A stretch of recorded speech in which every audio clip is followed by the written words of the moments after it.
அன்பான தேவ ஜனங்களுக்கு மேய்ப்பரு இரட்சகருமான இயேசு கிறிஸ்துவின் இனிய நாமத்தின் நல்வாழ்த்துகள். இன்றைய செய்தியில் தேவனுக்கு பிரியமான ஊழியம் எது என்பதை பற்றி நாம் தெரிந்து கொள்வதற்கான காரியங்களை பற்றி இந்த செய்தியில் பேசப் போகிறோம். சுவிசேஷ ஊழியம், குழந்தைகள் ஊழியம், சண்டே ஸ்கூல் ஊழியம், இப்படி அநேக ஊழியங்களை சேவர்களை நீங்கள் சபையில் பார்த்திருக்கிறீர்கள். ஆனால் இயேசு முன்மாதிரியாக செய்து வைத்து போன ஒரு ஊழியம் ஒப்புரவாக்கும் ஊழியம். இயேசு தேவனுக்கு எதிராக இருந்தவர்களை எல்லாம் தேவனோடு சேர்த்து ஒப்புரவாக்குவதற்கான ஊழியத்தை தான் செய்தார். ஆனால் இன்று நாம் அநேக ஊழியங்களை பார்க்கிறோம், இயேசுவிற்காக செய்யப்படுகிற ஊழியம். ஆனால் இயேசு செய்த ஊழியம் போல் இல்லை. இயேசு தன்னுடைய பிதாவின் சித்தப்படி அதை செய்ததினால் இதை நாம் தேவனுக்கு பிரியமான ஊழியம், ஒப்புரவாக்குதல் ஊழியம் என்று சொல்லுகிறோம். ஒப்புரவாக்குதல் என்பது மாறுபாடான கருத்துடைய 2 பேரையோ அல்லது 2 கூட்டத்தாரையோ அல்லது 2 தேசங்களையோ தங்களுக்கு உள்ளே இருக்கும் கருத்து வேற்றுமையை மறந்து தேவனால் அங்கீகரிக்கப்பட்ட வழியை மேற்கொள்ள செய்வதே ஒப்புதலாகும். 2 பேர் ஒருவர் மனது கருத்து வேற்றுமை உடையவர்கள், அந்த கருத்து வேற்றுமையை நீக்கி அவர்களை எல்லாம் ஒன்றாக சேர்ப்பது தான் ஒப்புரவாகுதல். ஆனால் கிறிஸ்தவர்களை பொறுத்தளவில் இந்த ஊழியத்திலே அதை நான் பின்னால் சொல்லுகிறேன். இந்த ஒப்புரவாக ஊழியம் என்பது இட்கண்டென்ஸ், அதாவது இது எவைகளையெல்லாம் உள்ளடக்கியதாக இருக்குது பார்த்தால், சமாதானம் செய்தல் இது ஒரு ஊழியம், சத்துருவை சிநேகித்தல், பிறர் குற்றங்களை மன்னிப்பது, விட்டு கொடுத்தல் போன்ற நற்கிரியைகளை உள்ளடக்கியதாக இது இருக்கிறது. நான் சொன்ன நல்ல காரியங்களை எல்லாம், கிரியைகளை எல்லாம் நீங்கள் செய்யும் பொழுது அல்லது இந்த ஒப்புரவாகும் ஊழியத்தினை செய்யும் பொழுது இவைகளையெல்லாம் பற்றி நீங்கள் பிரசங்கிக்கவும் இவைகளையெல்லாம் நீங்கள் நடைமுறைப்படுத்தவும் வேண்டியிருக்கும். இனி ஒப்புரவாக்குதலின் முக்கியத்துவத்தை பற்றி இயேசுவே சொல்லுகிறார். என்ன சொல்லுகிறார் என்பதை பார்த்து மத்தேயு 5:22 24 வரை வாசிப்பீர்களே. ஆனால் நான் உங்களுக்கு சொல்லுகிறேன், தன் சகோதரனை நியாயம் இல்லாமல் கோபித்துக் கொள்ளுபவன் நியாய தீர்ப்புக்கு ஏதுவாயிருப்பான். தன் சகோதரனை வீணன் என்று சொல்லுகிறவன் ஆலோசனை சங்க தீர்ப்புக்கு ஏதுவாயிருப்பான். மூடனே என்று சொல்லுகிறவன் எரி நரகத்துக்கு ஏதுவாயிருப்பான். ஆகையால் நீ பலிபீடத்தினிடத்தில் உன் காணிக்கையை செலுத்த வந்து உன் பேரில் உன் சகோதரனுக்கு குறை உண்டென்று அங்கே நினைவு கூறுவாயாகில், அங்கே தானே பலிபீடத்தின் முன் உன் காணிக்கையை வைத்துவிட்டு போய் முன்பு உன் சகோதரனோட ஒப்புரவாகி பின்பு வந்து உன் காணிக்கையை செலுத்து. இது எல்லாம் நான் தெரிந்தது வாசித்தவைகள் தான். முதலிலே ஒப்புரவாகுதல், பிறகு காணிக்கை செலுத்த வேண்டும். தேவனுக்கு காணிக்கை செலுத்த வரும்போது நீங்கள் ஒரு கருத்து வேறுபாடுகளாகவோ சகோதரர்களுக்கு முரண்பட்டவர்களாக இருக்கக்கூடாது, அவர் விரும்புவதில்லை. முதலிலே நீங்கள் சகோதரரோடு ஒப்புரவாகி அதன் பிறகு வந்து காணிக்கை செல்லுங்கள், அதுக்கு தேவனுக்கு ஏற்றதாக இருக்கும். மனிதனி கோபித்துக் கொள்ளுதல் காரணமில்லாமல் ஒன்று, அடுத்தது வீணன் என்று குறை கூறுவது, மூடன் என்று நாம் திட்டுவது, இவை 3ம் நான் மேலே சொன்ன காரியங்களுக்கு நேர்படானவை. இந்த 3 காரியங்கள் உங்களுக்கு ஊழியத்திலே வருமாயிருந்தால், இவைகளை நீங்கள் செய்பவர்களாக இருந்தால் இந்த ஒப்புரவாகுதல் ஊழியம் நடக்காது. இனி ஒப்புரவாகுதல் நடக்கக்கூடிய முறைகள், எப்படி ஒப்புரவாகுதல் நடக்கிறது? 1, மனிதருக்குள்ளே 2 மனிதருக்குள்ளாக எப்படி ஒப்புரவாகுதல் நடக்கிறது, மனிதனுக்கும் தேவனுக்கும் எப்படி ஒப்புரவாகுதல் நடக்கிறது என்பதை பற்றி பார்ப்போம். மனிதருக்குள் ஒப்புரமாகுதல் மத்தியஸ்தன் இல்லாமல் நடப்பது ஒன்று. மத்தியஸ்தனே இருக்க மாட்டான், 2 பேரும் கருத்து வைத்து உடையவர்கள் அவர்களுக்காகவே பேசி தீர்த்து அதை 2 பேருமே ஒப்புரவாக்கி கொள்வார்கள். அது ஒரு வகையான ஒப்புரவாக்குதல். மனிதர்களுக்கு ஒப்புரவாகுதல் மத்தியஸ்தர் ஓடை நடைபெறுகிறது. மத்தியஸ்தன் தேவைப்படுகிறது. அங்கே ரெண்டு மனிதர்கள் உடைய கருத்து வேற்றுமைகளை ஒன்றாக்குவதற்காக அங்கு ஒரு மத்தியஸ்தன் தேவைப்படுகிறான். அப்படிப்பட்ட ஊழியம் உண்டு. அடுத்து இன்னொன்று தேவனோடு ஒப்புரவாகுதல். இங்கு கிறிஸ்துவே ஒரு மத்தியஸ்தராக நமக்கு வெளிப்படுகிறார். இனி கொஞ்சம் விரிவாக இவைகளை பார்க்கலாம். ஒப்புரவாகுதல் மனிதருக்குள் மத்தியஸ்தர் இல்லாமல் இதற்கு உள்ள ஒரு காரியத்தை பார்ப்போம். இந்த மாதிரியான ஒப்புதல் இயேசு கிறிஸ்து ஒரு உவமையின் மூலமாய் லூக்கா 15:11-22 வரையில் விளக்கியிருக்கிறார். ஒரு மனுஷனுக்கு 2 குமாரர்கள் இருந்தார்கள். அதில் ஒரு குமாரன் தனது கருத்து வேற்றுமையினால் மாறுபாடான காரியங்களில் அவன் எப்படி வாழ வேண்டும் என்று நினைத்தான்.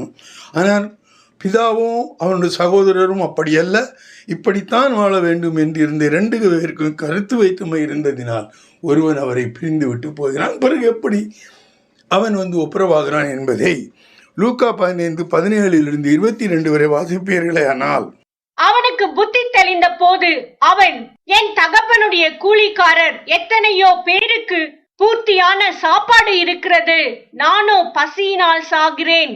நான் எழுந்து என் தகப்பனிடத்திற்கு போய், தகப்பனே, பரத்துக்கு விரோதமாகவும் உமக்கு முன்பாகவும் பாவம் செய்தேன். இனிமேல் உம்முடைய குமாரன் என்று சொல்லப்படுவதற்கு நான் பாத்திரன் அல்ல. உம்முடைய கூலிக்காரரில் ஒருவனாக என்னை வைத்துக் கொள்ளும் என்பேன் என்று சொல்லி எழுந்து புறப்பட்டு தன் தகப்பனிடத்தில் வந்தான்.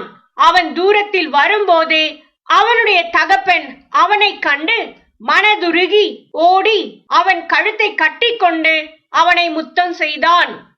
குமாரன் தகப்பனை நோக்கி, தகப்பனே, பரத்துக்கு விரோதமாகவும் உமக்கு முன்பாகவும் பாவம் செய்தேன். இனிமேல் உம்முடைய குமாரன் என்று சொல்லப்படுவதற்கு நான் பாத்திரன் அல்ல என்று சொன்னான். அப்பொழுது தகப்பன் தன் ஊழியக்காரரை நோக்கி, நீங்கள் உயர்ந்த வஸ்திரத்தை கொண்டு வந்து இவனுக்கு உடுத்தி இவன் கைக்கு மோதிரத்தையும் கால்களுக்கு பாதரட்சைகளையும் போடுங்கள். இங்கு குமாரன், இளையகுமாரன் மனம் திரும்பி தன்னை தாழ்த்தி மன்னிக்கும்படியாக பிதாவிடம் கேட்கிறார். அவர் மன்னித்து விடுகிறார். தகப்பனும் மன்னித்து பழைய நிலைமைக்கு உயர்த்துகிறார். ஒப்புரவாகுதல் நடந்தேறுகிறது. இது நடக்க போகும், அதாவது ஆவிக்குரிய முறையிலே நடக்கக்கூடிய காரியங்களுக்கு முன்னோடியாக சொல்லப்பட்டிருக்கிறது. இதை தான் தேவனும் செய்கிறார். தன்னை விட்டு போனவர்களும் தனக்கு எதிராக இருப்பவர்களும் தன்னிடம் மண்டியிடும் பொழுது அவர் மன்னித்து அவர்களை ஏற்றுக்கொள்கிறார். இதற்கு முன்னோடியாக இந்த உவமையில் சொல்லப்பட்டிருக்கிறது. இது 2 மனிதர்கள், மகனுக்கும் பிதாவுக்கும் நடந்த ஒரு ஒப்புரவாகுதல். இந்த ஒப்புரவாகுதலில் இடையில் யாருமே கிடையாது, மத்தியஸ்தர் இல்லாமல் நடந்த ஒரு காரியத்தை பற்றி சொல்லப்பட்டிருக்கிறது. இனி மனிதர்கள் மத்தியஸ்தன் மூலமாக ஒப்புரவாகிறது. சொல்லப்பட்ட உவமையில் ஒரு குடும்பத்தில் நடந்த பிரச்சனையையும் ஒப்புரவாகுதலையும் இப்போது 2 ஒப்புரவாகுதலையும் பார்த்தோம். ஒரு குடும்பத்தில் நடந்த காரியத்தை பார்த்தோம். இப்பொழுது 2 நாடுகளிடையே மத்தியஸ்தன் மூலம் ஒப்புரவாகுதல் எப்படி என்பதை பார்க்கலாம். பிரிந்து போன யூதாவையும் இஸ்ரவேலையும் ஒன்று சேர்த்து ஒரே ராஜாவாகிய தாவீதின் கீழ் ஒரே நாடாக கொண்டு வருவதற்காக இஸ்ரவேலின் தளபதியாக அப்னேர் செய்த காரியத்தை, மத்தியஸ்தன் செய்த காரியத்தை பார்க்கிறோம். இங்கு ஒரு ஒப்புரவாகுதல் பார்த்தோம். ஒருவன் மனமாறி மத்தியஸ்தன் இல்லாமலே தேவனிடம் போகிறது ஒரு காரியமாக பார்த்தோம். இன்னொன்று, இங்கு 2 தேசங்கள் பற்றி சொல்லப்பட்டிருக்கிறது. இஸ்ரவேல் தேசம் 2ஆக பிரிந்தது. உங்களுக்கு எல்லோரும் தெரியும், சாலோமனுடைய மகனுடைய காலத்தில் அது 2ஆக பிரிந்தது. ரெகோபயாம், யெரோபயாம் என்ற 2 பேரும்.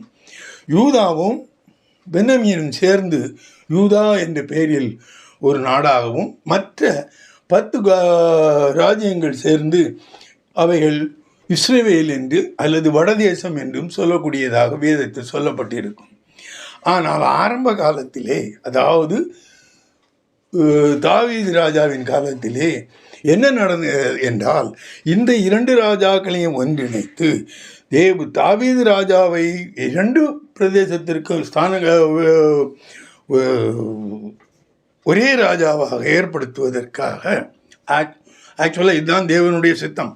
அதை செய்வதற்காக அப்னேர் என்ற இஸ்ரவேலின் தளபதி தாவீது ராஜாவை வந்து பார்த்து அதை ஏற்பாடு செய்தான். இதை பற்றி இந்த 2 சாமுவேல் 19 21 வரை வாசிப்பீர்களேயானால் அறிந்து கொள்ளலாம். இந்த பிரகாரமாக அப்னேர் பென்யமீன் மனுஷர் காதுகள் கேட்க பேசினான். பின்பு அப்னேர் இஸ்ரவேலர் பார்வைக்கும் பென்யமீனுடைய எல்லா குடும்பத்தாரின் பார்வைக்கும் சம்மதியானதை எல்லாம் எப்ரோனிலே தாவீதின் காதுகள் கேட்க பேசுகிறதற்கு போனான். அப்னேரும் அவனோட கூட 20 பேரும் எப்ரோனில் இருக்கிற தாவீதினிடத்தில் வந்த போது தாவீது அப்னேருக்கும் அவனோட வந்த மனுஷருக்கும் விருந்து செய்தான். பின்பு அப்னேர் தாவீதை நோக்கி, நான் எழுந்து போய் இஸ்ரவேலரை எல்லாம் உம்மோட உடன்படிக்கை பண்ணும்படிக்கு ராஜாவாகிய என் ஆண்டவனிடத்தில் சேர்த்து கொண்டு வருகிறேன். அதனாலே உம்முடைய ஆத்துமா அரசாள விரும்புகிற இடமெல்லாம் அரசாளுவீர் என்றான். அப்படியே தாவீது அப்னேரை அனுப்பிவிட்டான். அவன் சமாதானத்தோட போனான். இங்கு எப்படி அவன் வந்தான்? தாவீது விருந்து செய்தான். 2 ஸ்தானங்களையும் ஒன்றாக்கி விட்டான். ராஜாவாக தாவீதை ஆக்கிவிட்டான். அதன் பிறகு நடந்த காரியங்களை எல்லாம் நீங்கள் வாசிப்பீர்களேயானால் தெரியும். இஸ்ரவேலில் அடுத்தடுத்து நடந்த காரணமாக அப்னேர் கொல்லப்பட்டான். அதன் பிறகு சவுலின் மகனாகிய இருந்த இஸ்போசேத்தும் கொல்லப்பட்டான். இனி இந்த சூழ்நிலையில் இஸ்ரவேல் மூப்பர்கள் எல்லாம் ஒன்று கூடி சபை ஆரம்பித்து வைத்த அப்னேர் இறந்து போனான். அவருக்கு இஸ்ரவேலுக்கு சவுலின் வாரிசாக இருந்த அவனுடைய மகனும் இறந்து போனான். இந்த சூழ்நிலையில் அந்த மூப்பர்களெல்லாம் சேர்ந்து எது அப்னேர் நடக்க வேண்டும் என்று நினைத்தானோ அதை செய்து வைத்தார்கள். 2 சாமுவேல் 5:3 5ஆம் அதிகாரம் 3வது வசனத்தை பார்ப்பீர்களேயானால் தெரியும். இஸ்ரவேலின் மூப்பர் எல்லாரும் எப்ரோனிலே ராஜாவின் இடத்தில் வந்தார்கள். தாவீது ராஜா எப்ரோனிலே கர்த்தருக்கு முன்பாக அவர்களோட உடன்படிக்கை பண்ணின பின்பு அவர்கள் தாவீதை இஸ்ரவேலின் மேல் ராஜாவாக அபிஷேகம் பண்ணினார்கள். அப்னேரின் நடவடிக்கைகளை முன்வைத்து மத்தியஸ்தன் எப்படி இருக்க வேண்டும் என்று நாம் நிதானிக்கலாம்.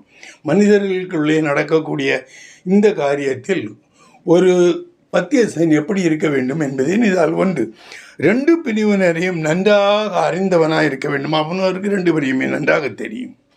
2வதாக 2 பேருடைய நல்ல வாழ்க்கையிலையும் அக்கறை உள்ளவனாக இருக்க வேண்டும். அவன் ஒருதனப்பட்டு வஞ்ச எண்ணத்தோடு எல்லாம் வரக்கூடாது. 2 பிரிவினரோடும் பேசி உடன்படிக்கை செய்ய வேண்டும். ஒருதலை பட்சமாக ஒரு முடிவு எடுக்கக்கூடாது. அவன் மத்தியஸ்தன் 2 பிரிவினரோடும் பேசி அவர்கள் உறவை அவர்களுடைய கருத்துக்களை அறிந்து அதன் பிறகு அந்த ஒப்புரவாகுதலை நிறைவேற்ற வேண்டும். ஒப்புரவாகுதல் தேவனுக்கு ஏற்றதாக இருக்க வேண்டும். ஆகவே தேவ சித்தத்தை அறிந்தவனாக மத்தியஸ்தன் இருக்க வேண்டும். அது ரொம்ப முக்கியமான காரியம். தேவ சித்தத்தை மற்றவர்கள் அறிந்திருக்கிறார்களோ இல்லையோ, மத்தியஸ்தன் நிச்சயமாக அறிந்திருக்க வேண்டும். இனி இந்த மனிதர்கள் எப்படி தேவனிடத்தில் ஒப்புரவாகிறார்கள்? இது தேவனுக்கும் மனிதர்களுக்கும் உள்ள இந்த ஒப்புரவாகுதலை பற்றி நாம் அறிய போகிறோம், பார்க்க போகிறோம். ஒப்புரவாகுதலில் 2 பார்ட் வேணும். கருத்து வேறுபாடு உள்ள 2 பார்ட் இருக்க வேண்டும். இங்கு தேவன் ஒரு பார்ட், தான் சிருஷ்டித்த மனிதன் குமாரனை கொண்டு நீதிமானாக்கி ஆவியினாலே ஒப்புரவாக்குகிறார். சாத்தானாலே பாவம் செய்து பிரிந்து போன தன் மகனை தன்னுடைய ஒரே குமாரனுடைய கீழ்ப்படிதலினால் அவர்களை திரும்பவும் தம்மோடு ஒப்புரவாக்கி கொள்வதை நாம் வேதத்தில் வாசிக்கிறோம். ஆகவே முதலாவது பார்ட்டி தேவன், 2வது பிரிந்து போன மனிதன் சாத்தானியின் சொல் கேட்டு அவனுடைய வஞ்சகமாய் அவனை ஏமாற்றப்பட்டதினால் தன் தகப்பனை விட்டு பிரிந்து போன அந்த குமாரனுக்கு ஒத்த மனிதர்கள் எல்லோரும் பாவியாகி போனார்கள். அவர்களையெல்லாம் திரும்ப கூட்டிக் கொண்டு ஒப்புரவாக்க குமாரனை அனுப்பினார். 3வதாக மத்தியஸ்தர் தன் மரணத்தால் மனித பாவத்தை போக்கும்படியாக வந்து ஆவியை விசுவாசிகளுக்கு அருளி தான் தன்னை தாமே தேவனுடைய வரிசத்தில் பலியிட்டு அவர்களுடைய பாவங்களுக்கான கிரயத்தை செலுத்தி அவர்களுக்காக சிலுவையிலே மரித்து உயிர்த்தெழுதப்பட்டு தேவனுடைய வலது பாரிசத்தில் இருந்து இன்றும் உங்களை ஒப்புரவாக்கும்படி காரியமாக அவர் செய்து கொண்டு இருக்கிறார். அவர் பிரதான ஆசாரியராக இருக்கிறார், உங்களுக்காக பரிந்து பேசுகிறவர் இருக்கிறார். மனிதன் எப்போது தேவனுக்கு சத்ருவாகிறான்? ஏசாயா 59:2 வாசிப்பீர்களால் தெளிவாக இருக்கும். உங்கள் அக்கிரமங்களே உங்களுக்கும் உங்கள் தேவனுக்கும் நடுவாக பிரிவினை உண்டாக்குகிறது. உங்கள் பாவங்களே அவர் உங்களுக்கு செவி கொடாதபடிக்கு அவருடைய முகத்தை உங்களுக்கு மறைக்கிறது. பாவமும் அக்கிரமமான கிரியைகளை நடப்பிக்கும் வரை தேவனுடைய முகம் அவர்களுக்கு மறைவாக இருக்கிறது. அவன் தேவனுக்கு சத்ருவாக இருக்கிறது. தெளிவாக தெரிந்து எந்த விளக்கமும் தேவையில்லை. தேவனிடம் ஒப்புரவாகிறவன் எப்படிப்பட்டவனாக இருக்க வேண்டும்? ரொம்ப முக்கியமான காரியம்.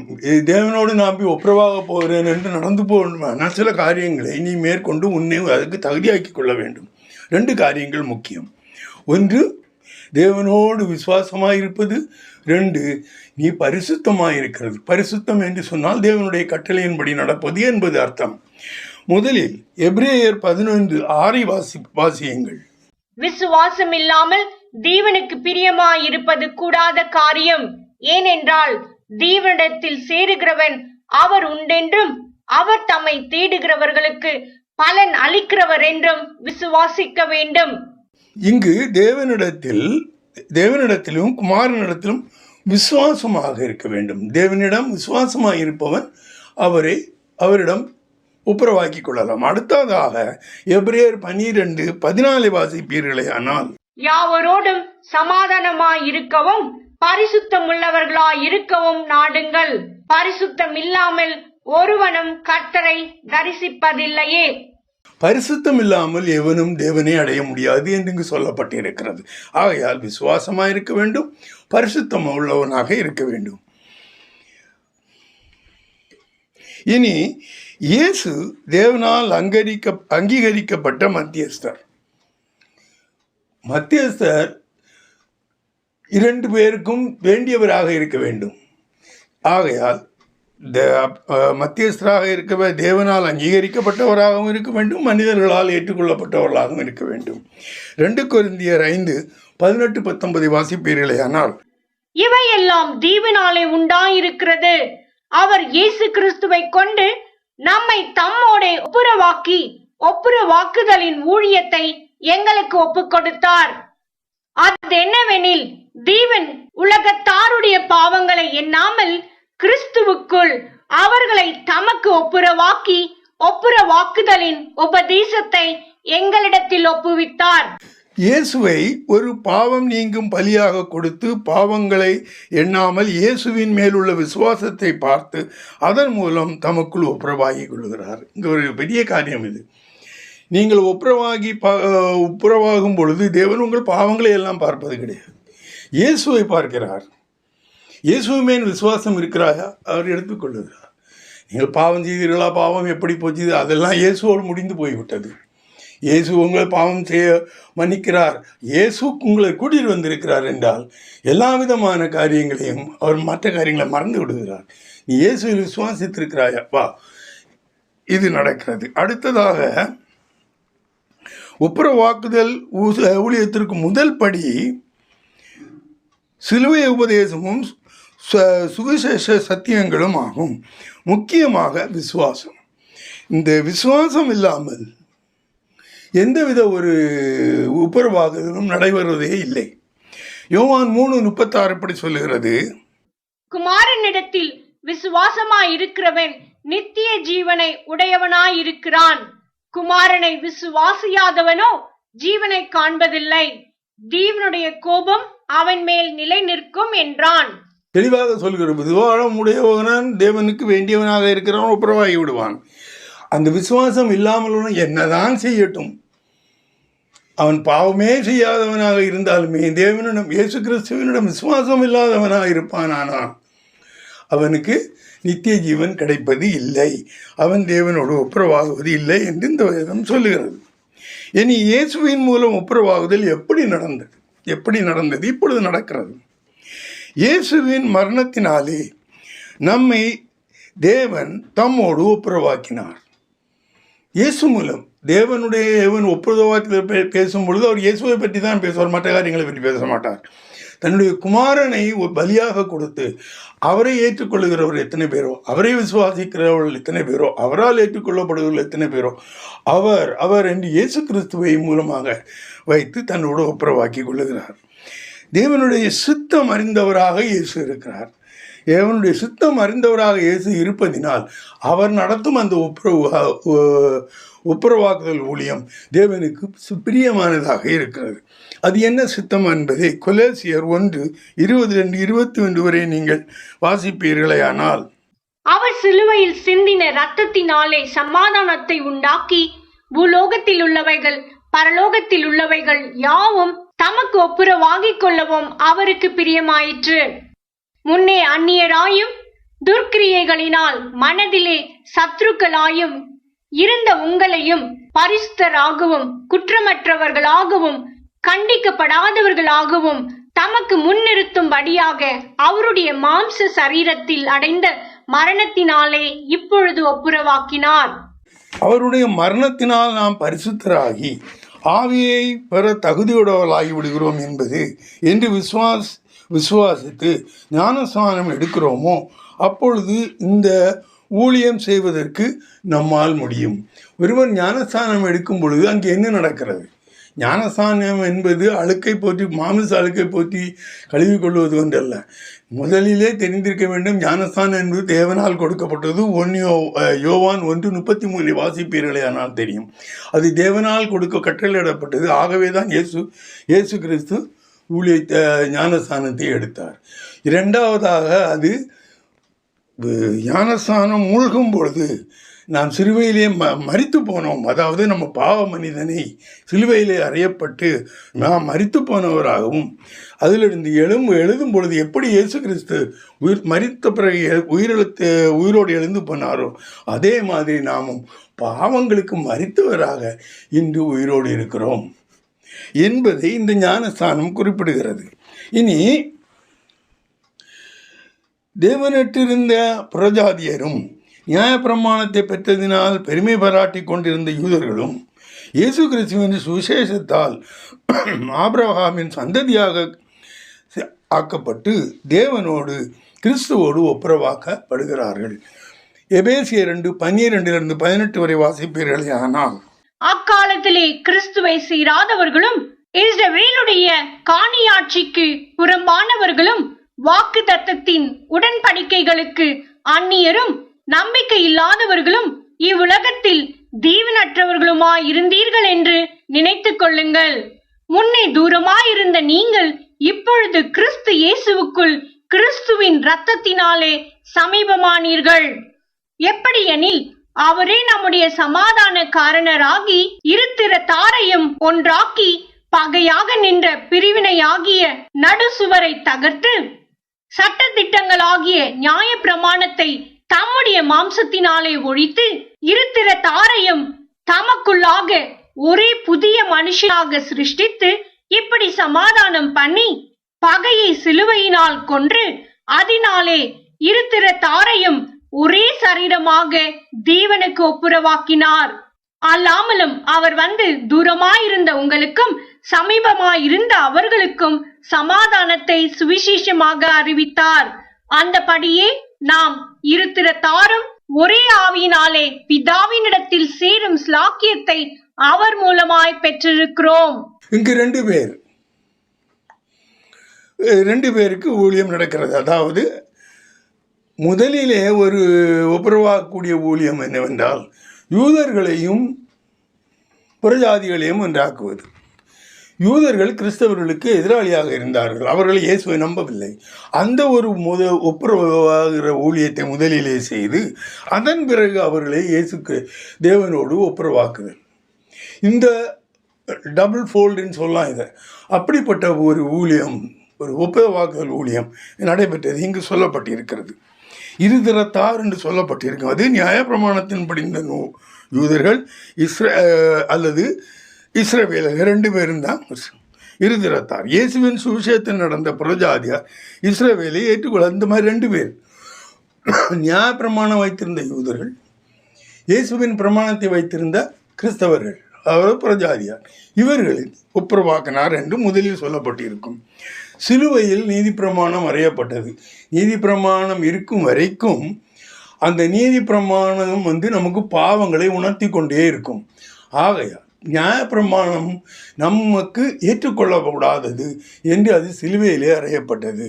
இதை யூதர்கள் ஏற்றுக்கொள்ளாததினால்தான் அவர்கள் கிறிஸ்தவர்களை விட்டு பிரிந்திருக்கிறார்கள். இன்றும் நியாயப்பிரமாணத்து கட்டளைகளை தான் அவர்கள் ஏற்றுக்கொள்ளுகிறார்கள்.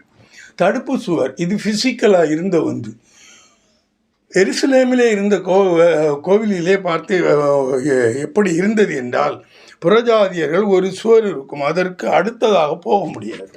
யூதர்கள் தான் அதற்கு அடுத்ததாக போக முடியும். கோவிலிலே நீங்கள் தேவனை ஆராதிக்க வேண்டுமானால் புறஜாதியர்கள் அந்த தடுப்பு சுவருக்கு இந்த பக்கம்தான் இருக்க வேண்டும். எப்பொழுது இயேசு சிலுவையில் மரித்தாரோ அப்பொழுது இந்த தடுப்பு சுவர் எப்படி திரைச்சீலை 2ஆக கிழிந்ததோ அதே மாதிரி இந்த தடுப்பு சுவர் இடிக்கப்பட்டது. இனி இயேசுவை பற்றிய விசுவாசத்தால் நாமும் ஆபிரகாம் சந்ததிகளாகவும் தேவனுடைய புத்திரர்களாகவும் இருக்கிறோம். இந்த தேவனுடைய புத்திரர்களாக இருக்கிறோம், தேவனுடைய ஆபிரகாமின் சந்ததிகளாக இருக்கிறோம் என்பது ஒருமனப்பட்டவர்களை பற்றி சொல்லுகிறது. இயேசு ஆபிரகாமின் சந்ததிகள் என்று சொல்லுபவர்கள் எல்லோருமே ஒருமனப்பட்டு ஆபிரகாமை பிதாவாக ஏற்றுக்கொண்டவர்கள். அதே மாதிரி தேவனுடைய புத்திரர்கள் என்று விசுவாசத்தினாலே கொடுக்கப்பட்ட பட்டத்தை உடையவர்கள், பிதாவையே தேவனாக கொண்டவர்கள். இவர்கள் எல்லோரும் சேர்ந்து தேவனோடு ஒப்புரவாகுதல் மிகவும் எளிதான ஒரு காரியம். கலாத்தியர் 3:26-29 வாசிப்பீர்களே. நீங்கள் எல்லாரும் கிறிஸ்து இயேசுவை பற்றும் விசுவாசத்தினால் தேவனுடைய புத்திரராய் இருக்கிறீர்களே. ஏனெனில் உங்களில் கிறிஸ்துவுக்குள்ளாக ஞானஸ்நானம் பெற்றவர்கள் எத்தனை பேரோ அத்தனை பேரும் கிறிஸ்துவை தரித்து கொண்டீர்களே. யூதன் என்றும் கிரேக்கன் என்றும் இல்லை, அடிமை என்றும் சுயாதீனன் என்றும் இல்லை, ஆண் என்றும் பெண் என்றும் இல்லை, நீங்கள் எல்லாரும் கிறிஸ்து இயேசுவுக்குள் ஒன்றாயிருக்கிறீர்கள். நீங்கள் கிறிஸ்துவின் உடையவர்களானால் ஆபிரகாமின் சந்ததியாராயும் வாக்குத்தத்தத்தின் படியே சுதந்திரராயும் இருக்கிறீர்கள். இதிலிருந்து தெளிவாக தெரியும் எப்படிப்பட்ட ஊழியங்கள், ஒப்புரவாக்குதல் ஊழியம் நடைபெற்றது, நடைபெற வேண்டும், நடைபெறுகிறது என்பதை எல்லாம் பற்றி இவங்களிலிருந்து உங்களுக்கு நன்றாக தெரிந்திருக்கும்.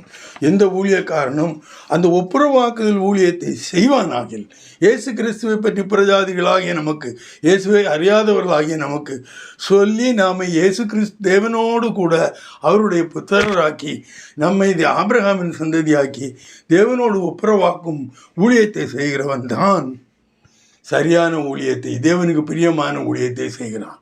இந்த ஒப்புரவாக்குதல் ஊழியத்திற்கு அநேக குட்டி குட்டி ஊழியங்கள் உதவி செய்கின்றன.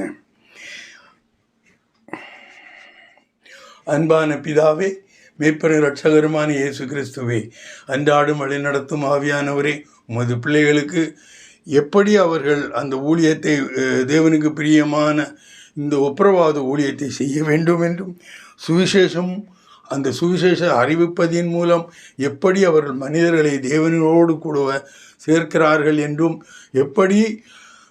அப்படி சேர்க்கப்பட்டவர்களை இயேசு கிறிஸ்து தன்னுடைய முயற்சியால் எப்படி அவர்களை இன்றும் தேவனோடு சேர்க்கக்கூடிய அந்த ஒப்புரவாத ஊழியத்தில் அவரும் மத்தியஸ்தராக ஈடுபட்டிருக்கிறார் என்பதையும் கருத்து சொன்னேன். இயேசு கிறிஸ்து இன்றும் நமக்கு மத்தியஸ்தராக இருக்கிறார், பிரதான ஆசாரியராக இருக்கிறார். ஆகவே இவைகளையெல்லாம் கற்று நீங்கள் ஏற்றுக்கொண்டு தேவனோடு ஒன்றியிருந்து இந்த ஒப்புரவாக்குதலை விட்டுவிடாமல் அவரோடு கூட சதாகாலம் இருக்கும்படியான அந்த எண்ணத்தையும் அப்படி யோசிக்கிற இதயத்தையும் உங்களுக்கு தேவன் கொடுப்பாராக. அப்படி அவர் செய்ய போவதற்காக கோடான கோடி ஸ்தோத்திரம். ஆமீன்.